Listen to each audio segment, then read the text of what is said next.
Good evening and happy Sunday evening, if there is such a thing. Back in the UK, and we're greeted today by about 8 degrees centigrade. Awesome. I've come back to a few packages, so I thought I'd do a little bit of an unboxing because I'm supposed to be a YouTuber. I've already opened everything because I forgot, but I'll just whiz through it. Firstly, something I didn't really want to receive, but it's nice to have something. The London Marathon, unsuccessful. When you don't get in the ballot and you choose to donate your entry to charity, you get put in a draw for another 1,000 entries, and if you don't get in, you get like a training jacket. So it's like a windproof. It's quite thin, feels quite nice. So I should do a little bit of casual wear just to talk about the fact you haven't got into London. So some of this stuff is things that I've learnt from last year, and some stuff just preparing for winter. So first of all, just got some gloves really. They're not very thick. I don't tend to wear very thick gloves. These are just like a single layer. They work with your smartphone, just like windbreaker gloves sort of thing, more autumn gloves than anything. I get on with this sort of thing. I've got a couple of pairs already, but it gets quite cold, so when I'm in the garage, I've got a fan on, I'll be wearing gloves, so I'll probably be rotating a few pairs through the wash and through wearing them when they're covered in snot and sweat and whatever else. So these are on offer at Planet X. I think they're only about a tenner, so got them while I could. Similarly, just some toe covers. I've already got a pair of these, so they're quite mucky. I'm just going to leave these on the shoes that I wear on the turbo. I find they just help to keep the wind off my toes off from the fan and just keep them a bit warmer without having to bother with like a full overshoe.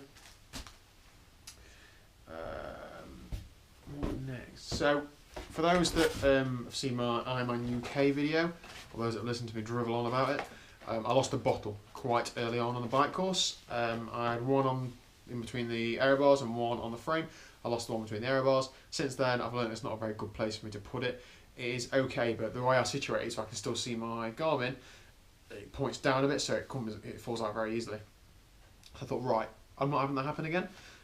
So I've seen a few people with this at the Ironman World Champs, including Cam Wolf. So if it's good enough for him, then it's good enough for me. So this is a Torpedoverso 200, and what it is it is a hydration system that goes in between your aero bars, so you can mount it in sort of any which way. So there's different width adjustments, so you can, no matter how your bars are set up, you can get this on there. It comes with a little straw, so you put the straw in the top, and you basically just drink from that, and it sort of folds over, so it's a bit more aero than just a brick. It holds roughly a bottle's worth, I think, so you can put sort of your carb mix and stuff in there, and you can refill it on the go. So you just pull that top up, the straw holds that end in, and just get a bottle of water and just chuck it in. Hello, Rupert. Go see the cat back, come here. Anyway, so you can fill it up on the go. So this should be all I need for race day. I might carry another bottle on the bike or some gels, something just to dilute in here. But other than that, we can just use this. As well as that, I've got the Garmin mount on the front, so this is adjustable, so I can swivel it around 90 degrees, so my 920 mount will actually fit on there and read the right way. And when you look at it, you're like this, so you'll be able to see your data right at the top of your aero bar, so you're not having to come out of the aero position to see your information. And paired with my I've got a new stage power meter that's replaced by stages. So I've now got a Gen 3 power meter, which the signal seems a lot better. That should work absolutely fine. I'm really looking forward to testing this, so really pleased with this. I think it was £60, so I think for 110 you can get one. This plate is carbon, but plastic is absolutely fine by me. I don't need to save a few grams, which I'll save the 60 odd quid. So yeah, I'm really looking forward to getting that set up. I'm actually going to get it on the watt bike, I think, and just test it on there, just check it all works and see how I get on with it on long rides on the watt bike. I don't want to come into next season using things that I haven't really used before. Ladies, I'm a YouTuber, get out of the way. Nice onesie. Thanks.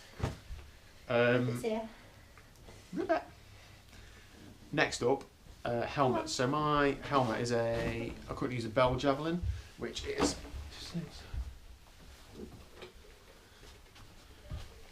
no, I don't. It's a gyro. The gyro airhead, gyro something. Anyway, helmet with a big tail on. It's okay. It's a bit too small for me, if I'm honest. It just squeezed my head quite a bit. It's quite hard to get on because of these bits on the side. The last event I did, the visor steamed up quite a bit. There's vents at the top, but this got really steamy. I had to keep wiping my fingers on it, and it's not removable. It is removable if I pull it off and break it once, I think, but not really what I wanted to do. So I saw on Planet X, they had a sale on, as they always normally do. And these are 25 quid. So I thought, well, 25 quid, I might as well give this a go. So it's a size large, so it fits me a lot better. It's a lot really nice and easy to get on. it's a short-tailed one rather than a long-tailed. There's a bit of debate about aero, what's faster, what's not. I recently watched a video in which it looks like the longer-tailed ones are faster mostly, but my head position isn't amazing, so I don't really get it against my back. So I wonder if this might be better because of that. But I'm gonna in the next few weeks I'm going to hopefully go into like a virtual wind tunnel, which I will see what it's like when I get there, and I'm going to try a couple of helmets out and try and see what is theoretically faster. So in that pack for £25 I've got a clear visor, which has got 3 big vents on the top, so it should help you not steam up. Obviously for wet days, dark days, that sort of thing. And then for a tenner I bought another visor. And these are just magnetic, so all you do is, so you've got your helmet on, you can take it on and off just like that. It just sticks straight on. So if you're in the position where you want to take it off, they're a tenner. If you're really struggling with it, you could chuck it in a feed station, I suppose, or chuck it and put it in a pocket or somewhere. But they're quite easy to change, so really looking forward to using this. And I think that is it for purchases. Do need some chamois cream for the turbo session setting.